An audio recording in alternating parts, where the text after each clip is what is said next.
Andrew? And what can everyone here do to help the advocacy efforts in showing the value of business aviation and general aviation as a whole? I think there's a lot all of us can do to promote a positive image of business aviation. One is we ought to know in our hearts the truth. And the truth is we're a damn important industry. And we're good for the United States. And we ought to feel good about that. And we ought to make sure everybody else knows that. You know, in business aviation, for a long time, we've tried to be very discreet. Don't let people know about the airplanes. Don't talk about them. This is a nice world. We'll just stay invisible and off the radar screen. That's not possible anymore. There's a bright light on our industry, and people are trying to give it a negative tint. We've got to stand up and tell people the reality. So get involved. Make your family aware, make your coworkers aware, make your community aware that business aviation is important. And we ought to be talking about it. We ought to be sharing it. We ought to make sure that if we go to a town hall meeting, that our members of Congress know that we have jobs here in Wichita and throughout Kansas that depend on business aviation. Business groups ought to know that. Everybody ought to be an advocate, a missionary for business aviation. That's why we put the No Plane, No Gain website up. That's why we have given everybody an opportunity. You don't need our permission to pull down one of those ads or to run it at a Rotary Club. Go do it. This is our industry. Let's get out. It's an important industry. Let's talk about it. And if you're in business aviation, fly the airplane. Use those airports. Talk about why you're doing it. Explain to shareholders and explain to communities how important that is and how it helps you compete in a global marketplace. We've got a lot to be proud of. We ought to be out there talking about it, promoting it, utilizing it. It's a great industry. There was another question back here somewhere.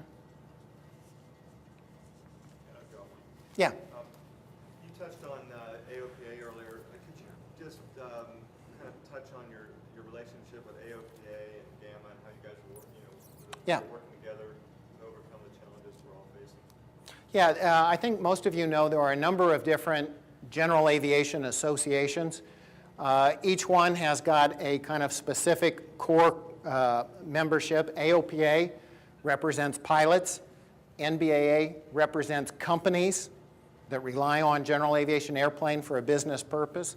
General Aviation Manufacturers Association represents manufacturers, but we all recognize we're all in this together. And we have participated together in things like a General Aviation Coalition, but more importantly than that, there is a constant communication that goes on between all of the organizations. AOPA for years, 18 years, was run by Phil Boyer. In January, that transitioned to Craig Fuller. I've had an opportunity to get to know Craig well. We talk on the phone several times a week. We meet in person at least every 2 weeks. A lot of people have asked me, they've said, well, now AOPA and NATA kind of are working on GA Serves America. GAMA and NBAA have no plane, no gain. Where's the coordination? And the answer is the coordination is very tight. The target audiences are the same. The messages, the jobs, the access, all of that is very, very interwoven. The only real difference is the GA Serves America uses the term general aviation. Ours, No Plane, No Gain, specifically mentions business aviation. Everybody in this room knows that business aviation is an important fundamental part of general aviation. We're all part of the same family. Not everybody recognizes that, though. We did some surveys that found some people thought they liked general aviation, but they really had some questions about business jets. We felt we needed to highlight the term business aviation, but the messages are the same, and the success of any one program, I think, helps us all. And I think it's important that we all be in this together. Our communities have supported each other, whether it's on foreign repair stations, on user fees, large aircraft security program, a lot of communication, a lot of coordination. We're a community that's united. And that's really, really important, because united we stand and divided we fall. So we've got to stay together, and I think we are. I'd like to go off subject for a moment and talk about Homeland Security when it comes to GA or the Yes. And I am ex-ICAO member through the United Nations. I taught in the Middle East countries, I'd like to know how GA and air carrier is affected in terms of international education when it comes through the UN, because they take people like you and I to go to these countries who have no technology per se. And eventually you're teaching yourself out of a job. But I'd like to know how GA and air carrier, these rules about tariff, taxes, and emissions affects people going to these foreign countries to teach Right. technology use to colleges in these different countries that are like. Has that been addressed at all? Well, a couple of things, and let me see if I can try to. I mean, you're talking about general aviation, business aviation in foreign countries, and the way they tax it, the way they regulate it, and the security. I think, and by the way, if anyone isn't familiar with the International Civil Aviation Organization, this is a body of the United Nations that was created after World War II. It's headquartered in Montreal. It's where representatives, ambassadors, and designees go and talk about appropriate aviation guidelines for international operations.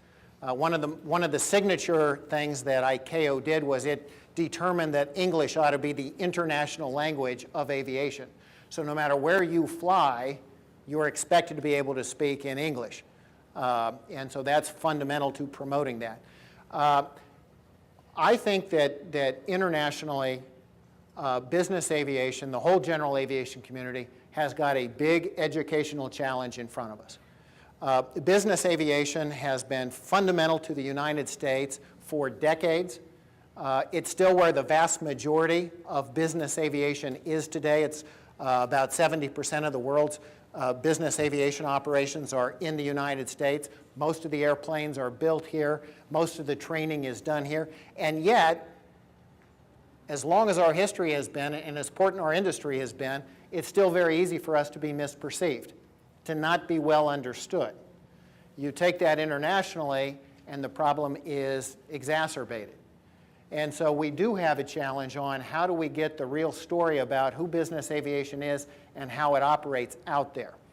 At NBAA, we created 26 years ago the International Business Aviation Council, IBAC, which is made up of sister organizations. NBAA operates in the United States. There's a European group called EBAA, the European Business Aviation Association. There's a Canadian Business Aviation Association, a Japan Business Aviation Association. All of these groups are out trying to tell the real story about business aviation internationally. But the challenges we have here are, in many cases, nowhere near the significance that we face elsewhere. It's hard. It's really hard. But we've got to do it because I think most of us believe that part of the bright future for business aviation comes from the international growth that's out there.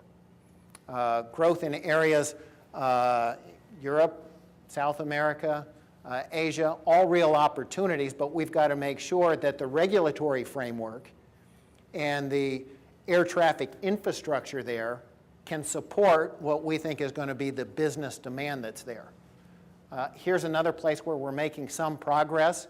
Used to be in China, you had to give them 7 days notice if you wanted to fly anywhere. The good news is we've got that down to 48 hours.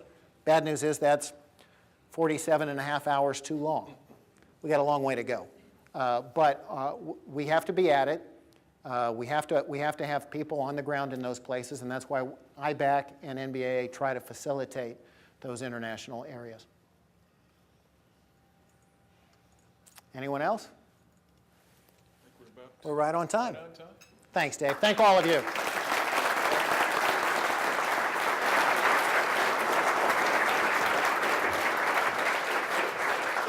Ed, we want to thank you and to give you a little token of our appreciation and a reminder, business aviation helps you take advantage of your two most important assets in an organization, time and people. And here's a little timepiece so you can remember that part, and you're the people. Thanks very much.